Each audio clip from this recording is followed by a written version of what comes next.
Starting a successful Etsy shop is insanely hard, but that's actually a good thing. I mean, can you imagine if it was easy?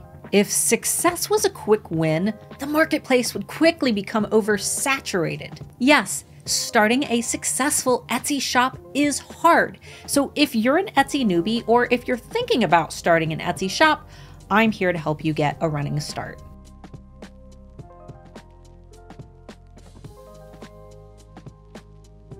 My name is 𝔸𝕚𝕚𝕒𝕟, founder of the Handmade Alpha Academy for Etsy sellers and manager at erank.com, Etsy's most popular SEO tool. Over the last 10 years, I've dedicated my life to understanding the mechanics of Etsy and its shoppers by analyzing data and proven buyer psychology. And in that time, I've discovered a few secrets that almost all viral shops have in common. But before I share those secrets, I want to take a moment to give a quick shout out to this week's featured shop.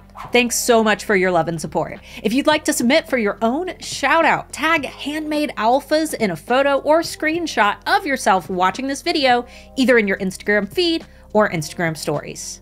When it comes to success on Etsy, you may notice that some of the biggest sellers have very little branding, very little SEO, and some of them don't even have the best photos. Sellers come to me all the time asking, how?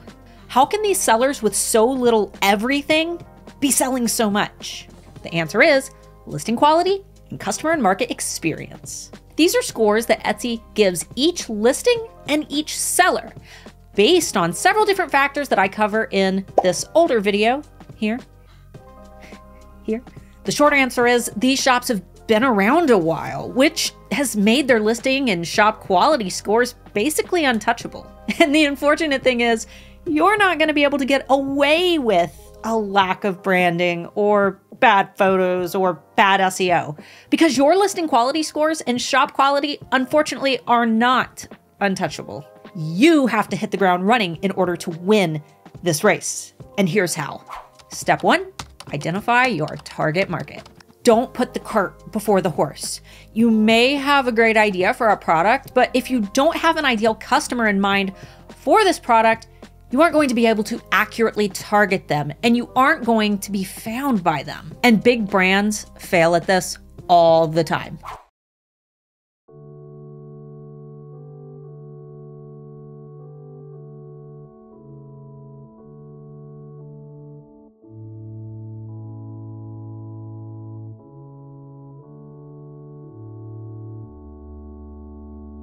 Start by breaking down your ideal customer into demographics. Is your jewelry for Christian women ages 45 to 65? Is your decor for college men ages 19 to 23? Is your target customer an animal lover? Are they health conscious? Do they run a busy household? Define who they are, what they look like, and what they value most. Everything that you do should cater to this person.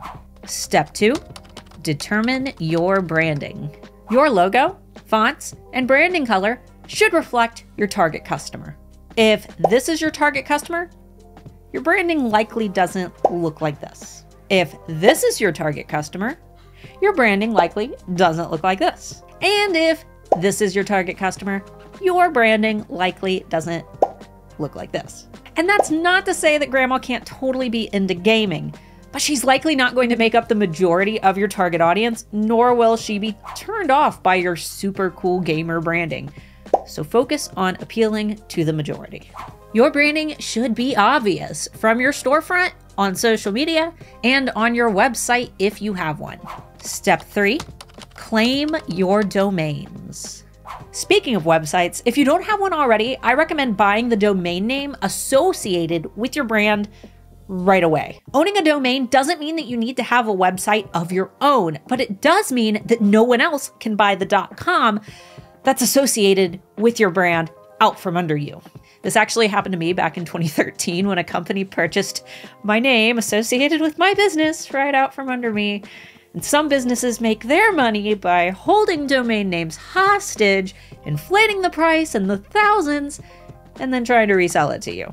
So just go ahead and buy your domain now. It'll likely cost you less than $20 a year, and you can typically just redirect this domain name right to your Etsy shop. And while you're at it, you may also want to claim all social media accounts associated with your brand name as well. Even if you don't plan to use them, it's better to have them and not need them rather than risk losing them to someone else. I recommend using the website brandsnag.com to do this because it will quickly show you all available social media accounts related to your business. They'll also show you if your name has already been taken on Etsy, which is pretty cool.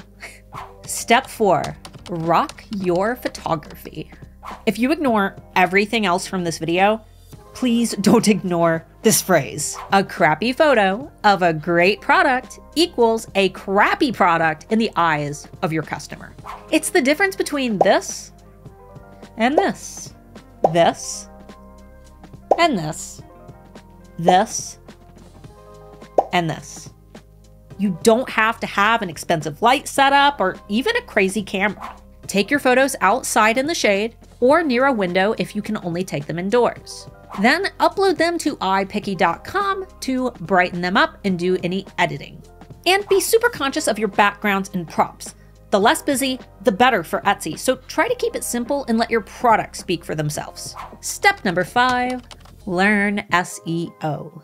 If you're an Etsy newbie, SEO stands for Search Engine Optimization. These are the road signs that we're going to use in order to help shoppers find your listings when they shop on Etsy. And since Etsy SEO takes a bit more time to explain, I've linked my 12-minute click-by-click tutorial, both in the card here somewhere, one side here, and in the description below. In this video, I've outlined 5 important steps that most Etsy sellers skip before opening their Etsy shops. Yes, it is a lot of hard work, but by taking action on these steps early in your journey, you're more likely to hit the ground running as you start your business. But if you still feel that you need more help along the way, my own Handmade Alpha Academy will be opening for enrollment on June 14th. Handmade Alpha Academy is my 9-module training program that teaches sellers how to build dominant brands on Etsy step by step. We have over 800 successful students, many of which who now run their Etsy businesses full-time. If this sounds like something interesting that you might want to check out for your own business, I've added a link somewhere up here and down below where you can learn more about the program, our success stories, and the class curriculum. Overall, success on Etsy isn't a destination. It's a lifelong journey of growth, education, and experimenting. With a little science, a lot of data, and some help from a trusted Etsy expert, you'll be well on your way to Etsy success. Cue the funky lo-fi beat.